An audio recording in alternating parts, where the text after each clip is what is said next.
दोस्तों, स्वागत है आप सबका हमारे YouTube चैनल जीवनी संजीवनी पर। चलिए हम आपको एक कहानी सुनाते हैं। कहानी का शीर्षक है मेढक और बैल की कहानी। इससे पहले कि हम आपको कहानी में ले चलें, आप हमारे चैनल को सब्सक्राइब करें और वीडियो को एक लाइक जरूर करें। दोस्तों, आपके लाइक सब्सक्राइब से हमें मोटिवेशन मिलता है। तो चलिए शुरू करते हैं कहानी। एक मेढक अपने 3 बच्चों के साथ जंगल में नदी के किनारे रहता था। उन चारों की दुनिया जंगल और नदी तक ही सीमित थी। बाहरी दुनिया से उनका कोई वास्ता नहीं था। खाते पीते बड़े आराम और मजे से उनका जीवन कट रहा था। मेढक हृष्ट पुष्ट था।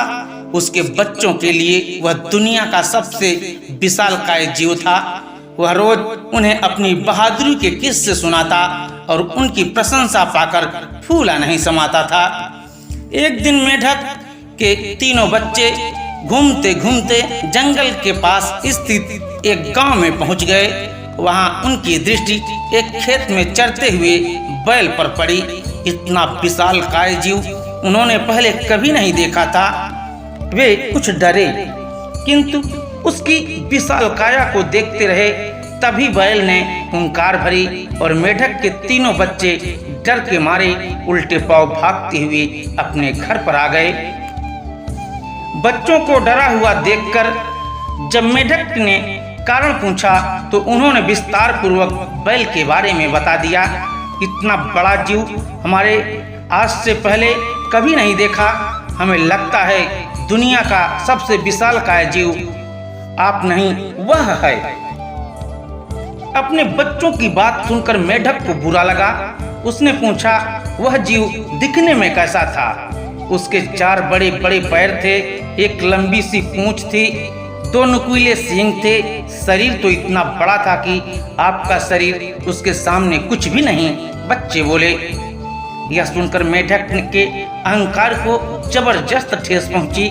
उसने जोर से सांस खींची और हवा भरकर अपना शरीर फुला लिया।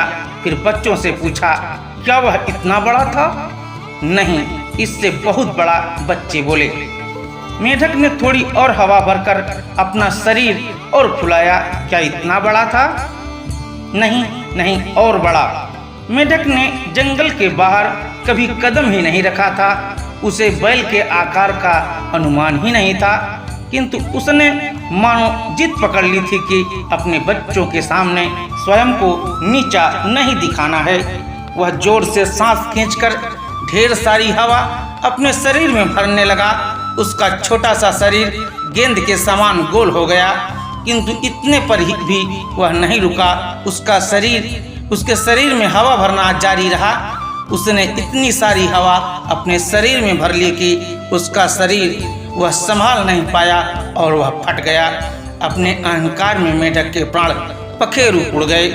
दोस्तों, इस कहानी से हमें यह सीख मिलती है कि हमें अहंकार नहीं करना चाहिए, क्योंकि अहंकार ही पतन का कारण होता है। कहानी अच्छी लगी हो तो इस कहानी को अपने दोस्तों के बीच शेयर अवश्य करें। मिलते हैं कल एक नई कहानी के साथ। तब तक के लिए जय हिंद, जय भारत, वंदे मातरम।